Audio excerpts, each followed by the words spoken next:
হযরত সুলাইমান আলাইহিস সালাম একজন নবী, যিনি শুধু দুনিয়ার রাজা ছিলেন না, ছিলেন সৃষ্টি জগতের প্রতিটি জীবের উপর নিয়োজিত এক মহান শাসক। মানুষ, জিন, পশু পাখি সবই ছিল তার অধীনে।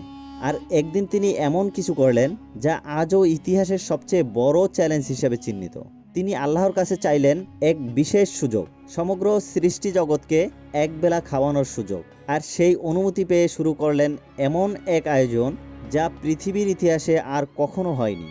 বহু জাতের পশু পাখি মাছ দিয়ে তৈরি হলো বিশাল ভোজ। কিন্তু ঠিক তখনই সমুদ্র থেকে উঠে এলো এক দৈত্যাকার তিমি মাছ আর বলল, আমার ক্ষুধা মিটাও এখনই। সুলাইমান আলাইহিস সালাম একে একে গরু, খাসি, হরিণ, পোলাও প্রতিটি খাদ্য তার মুখে তুলে দিলেন। আর তবুও তিমিটি থামল না।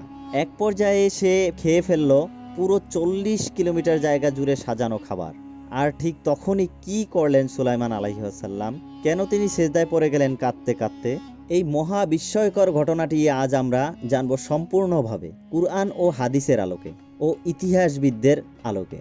হযরত সুলাইমান আলাইহিস সালাম এক মহান নবী, যিনি শুধু একজন নবীই ছিলেন না, বরং ছিলেন একজন বাদশাহ, একজন অসাধারণ ক্ষমতা সম্পন্ন শাসক। আল্লাহ তাআলা তাকে এমন ক্ষমতা ও মোজেজা দিয়েছিলেন যা অন্য কোনো নবীকে দেননি। তিনি জিনদের উপর শাসন করতেন, পশু পাখির ভাষা বুঝতেন, হাওয়াকে তার বাহন বানিয়েছিলেন, এমনকি বিশাল বিশাল বাহিনী নিয়ে তিনি বিশ্ব জয় করতেন। পবিত্র কুরআনে তার এই বিস্ময়কর ক্ষমতাগুলোর বর্ণনা এসেছে বারবার। একদিন হযরত সুলাইমান আলাইহিস সালাম আল্লাহ তাআলার দরবারে হাত তুলে দোয়া করলেন, হে আমার রব, তুমি আমাকে দুনিয়ার সবথেকে বড় রাজত্ব দিয়েছো। তুমি আমাকে এমন ক্ষমতা দিয়েছো যা আমার আগে বা পরে কাউকে দেবে না।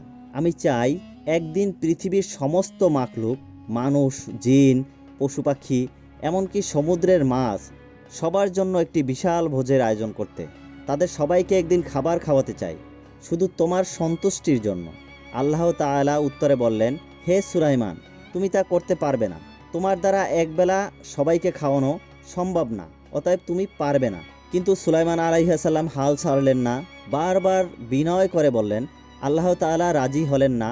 শেষমেশ হযরত সুলাইমান আলাইহিস সালাম বললেন, হে আল্লাহ, অন্তত তুমি আমাকে একবেলা সমস্ত মাখলুক ও জিন, পশু পাখি, মাছ যারা আছে সবাইকে খাওয়ানোর সুযোগ দাও। সুলাইমান আলাইহিস সালাম বললেন, হে আল্লাহ, আমি চাই অন্তত একবার চেষ্টা করে দেখতে, শুধু একবেলা। শেষমেশ আল্লাহ তাআলা বললেন, ঠিক আছে, চেষ্টা করো। এরপর শুরু হলো ইতিহাসের সবচেয়ে বড় প্রস্তুতি। হযরত সুলাইমান আলাইহিস সালাম ডেকে আনলেন জিনদের বাদশাকে। সমস্ত জিনদের ও মানুষদেরকে নিয়ে বিশাল বৈঠকে বসেন। তারা মিটিং করলেন এবং জিন ও মানুষকে বললেন, আমি এক বিরাট ভোজের আয়োজন করতে যাচ্ছি। সমস্ত জিন, মানুষ, পশু পাখি, মাছ, সাগরের মাছ সবার জন্য। সমুদ্রের তীরে 40 কিলোমিটার বিস্তৃত এলাকায় বিশাল স্থান জিনদের দিয়ে পরিষ্কার করালেন। পাহাড় কেটে সমান করা হলো জায়গা। এরপর আফ্রিকার গভীর জঙ্গল থেকে আনা হলো বিশাল মহিষ, হরিণ, উট, গরু, খাসি, দুম্বা। সমুদ্র থেকে জালে ধরা হলো নানা জাতের মাছ। জঙ্গল থেকে কেটে আনা হলো বিশাল বড় বড় কাঠ, বিশাল স্তূপ করে রাখা হলো সেই সাগরের পারে মাঠে। এরপর শুরু হলো সবকিছু রান্নাবান্নার কাজ। বহুদিন ধরে রান্নাবান্নার কাজ চলল।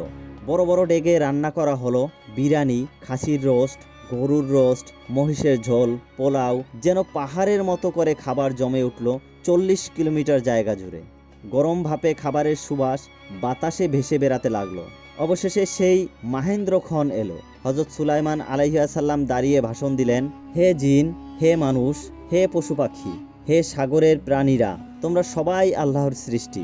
আজ তোমাদের জন্য বিশেষ ভোজের আয়োজন করেছি। সবাই লাইনে দাঁড়াও। পশুরা বনের দিক থেকে, পাখিরা আকাশ থেকে ডান দিক দিয়ে, জিনেরা বাম দিক দিয়ে, আর মানুষ সামনের দিক থেকে। সাগরের মাছ সমুদ্র পথে আসুক। সবাই সারিবদ্ধ হয়ে লাইনে দাঁড়িয়ে যত খুশি তত খাবার খাও। পেট ভরে খাবার খাবে, কেউ লাইন ভঙ্গ করবে না। সুলাইমান আলাইহিস সালাম কড়াকড়িভাবে নির্দেশ দিলেন। এমন সময় সাগরের গহীন থেকে উঠে এলো এক বিশাল তিমি মাছ।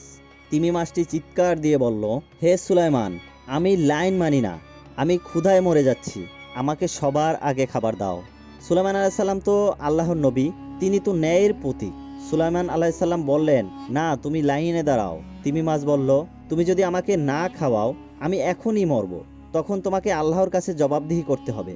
সুলাইমান আলাইহিস সালাম ভাবনায় পড়ে গেলেন। শেষমেশ বললেন, তোমার অবস্থা বুঝতে পেরেছি, ঠিক আছে, তুমি সবার আগে খাবে।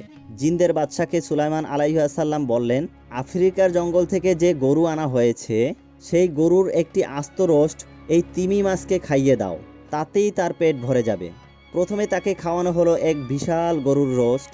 তিমি মাছ মুখ হা করে রইল। আমি তো এখনও ক্ষুধার্ত, আমাকে আরও খাবার দাও। সুলাইমান আলাইহিসসালাম জিনদের বাদশাকে বলল, আরও 5টি খাসির রোস্ট দাও। এরপর দেওয়া হলো 5টি খাসির রোস্ট। তিমি মাছটি এরপরও হা করে রইল, বলল, এতে চলবে না, আরও দাও। এরপর দেওয়া হলো হরিণ, মহিষ, পোলাও, বিরিয়ানি। 1 কিলোমিটার পর্যন্ত খাবার দেওয়া হলো। তিমিটি তারপরেও হা করে আছে, বলছে আরও দাও। এরপর একে একে করে 1 কিলোমিটার, 5 কিলোমিটার, 10 কিলোমিটার, 20 কিলোমিটার, একে একে 40 কিলোমিটার খাবার তার মুখে ঢুকিয়ে দেওয়া হলো। তবুও তিমি মাছটি মুখ হা করে রইল। এই দৃশ্য দেখে হযরত সুলাইমান আলাইহিসসালাম কাঁদতে কাঁদতে সিজদায় লুটিয়ে পড়লেন। হে আল্লাহ, তুমি ঠিকই বলেছিলে, আমি পারবো না।